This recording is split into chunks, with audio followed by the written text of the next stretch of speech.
Though his time with us was so sadly short, Mac Miller always made each day count. Welcome to WatchMojo.com, and today we're counting down our picks for the top 10 Mac Miller moments.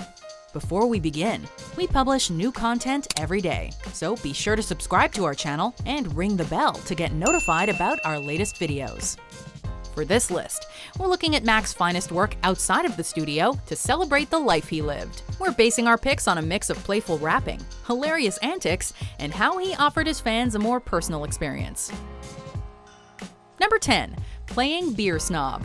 Since Mac Miller loved whiskey so much, his appearance on web series That's Odd, Let's Drink It featured whiskey-beer hybrids. Whiskey for me is like, it always takes the same journey. It starts intelligent, and then it ends in like sitting by yourself depression.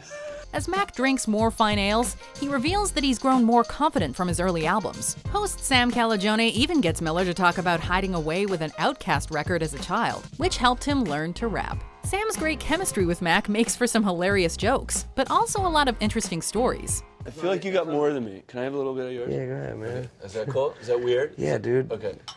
Damn, that's stingy with a beard. Miller also awkwardly reviews Calagione's amateur craft beer rap group. After their chat, the pair names Mac's beer 1250 to honor both his naming scheme and the beer's alcohol content. Number 9. Streaming on Instagram Live.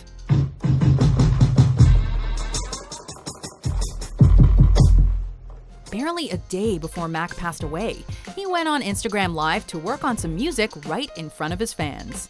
Miller played around on his keyboard beatmaker for a few minutes, until he finally settled on a rhythm he liked.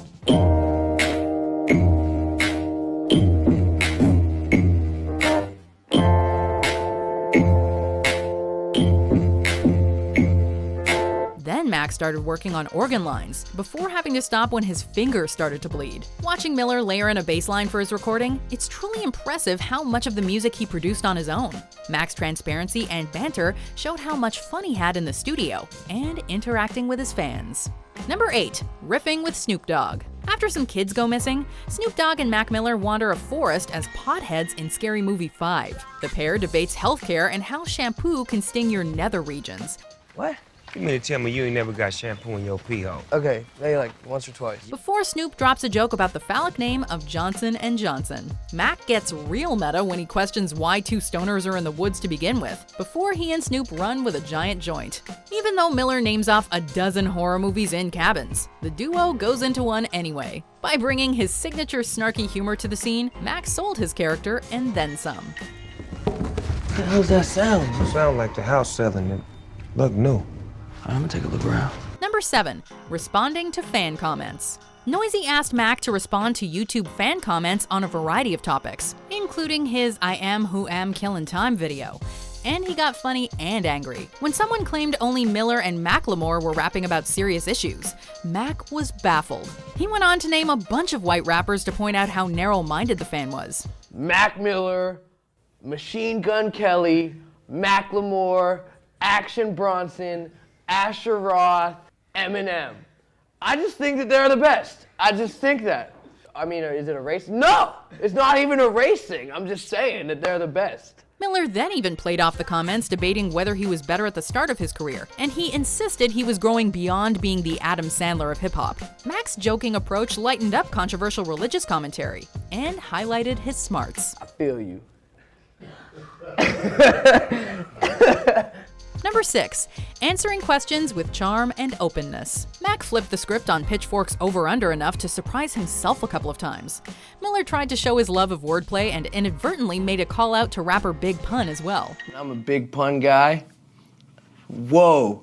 No pun intended. You feel me? You see what I did there? Rusted Root, however, seemed to break Mac, as he could not find anything actually positive to say about them. Can't send me on my way, man.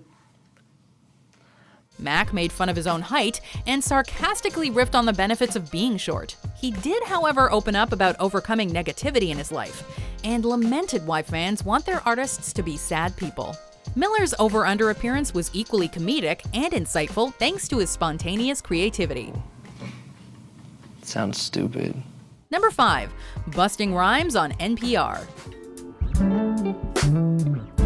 She hate it when I call, and it's late. I don't want to keep you waiting.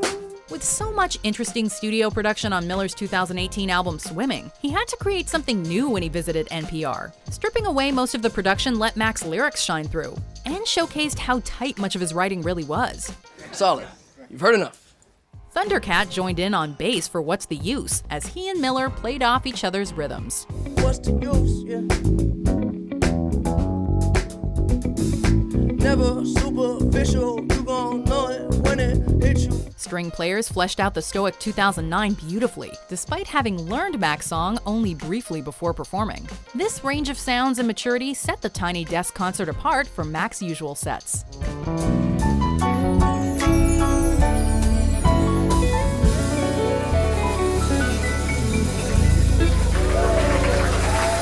Number 4. Breaking down his alter egos. Sharp fans may have already known about Mac Miller's extra releases under his various Larry alter egos. In a bit from his MTV reality show, Miller broke down how each Larry allowed him to express his art. It's not me, but they're just kind of friends of mine that represent parts of me.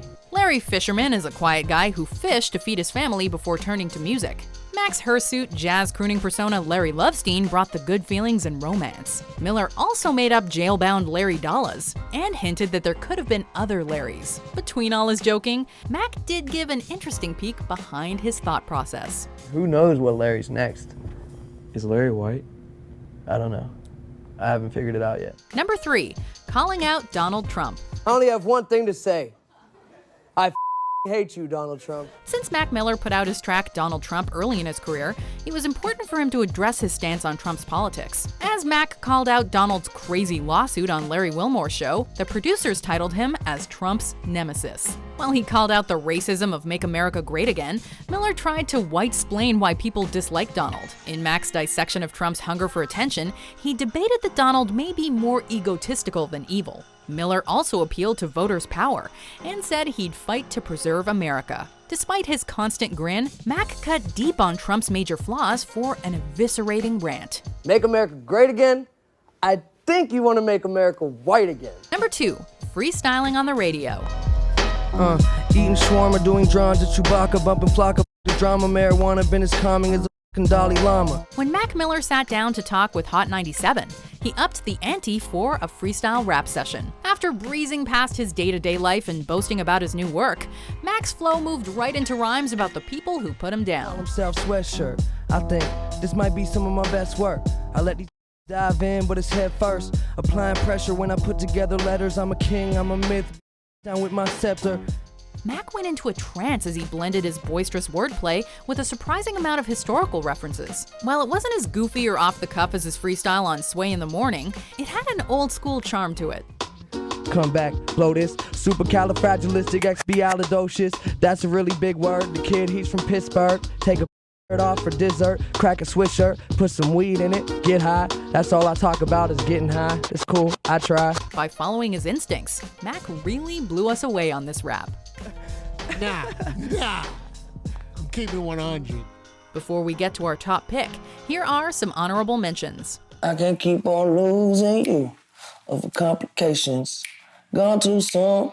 Wait, we was just hanging. Can't seem to hold on to. Dang.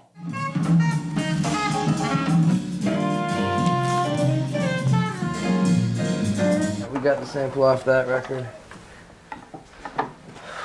I think the first time that I met you, you came to me and you told me you were a rapper, and I may have disrespected you by kind of like giggling and laughing a little bit. We'll go into my office. Okay.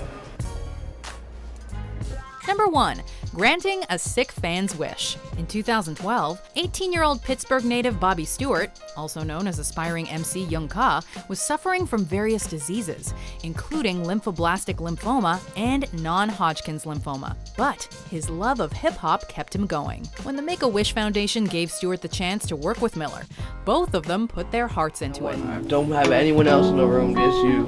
And really think and spend some time writing, and like I think you should just tell your exact story. While Mac could easily have dominated the session, he really treated Bobby with professional respect, and the pair worked together to inspire other cancer patients. After Miller's previous large donation to Make-A-Wish, it was heartwarming to see him take it further. Mac gave Bobby a day to truly remember. Do you agree with our picks? Check out these other great clips from WatchMojo, and be sure to subscribe and ring the bell to be notified about our latest videos.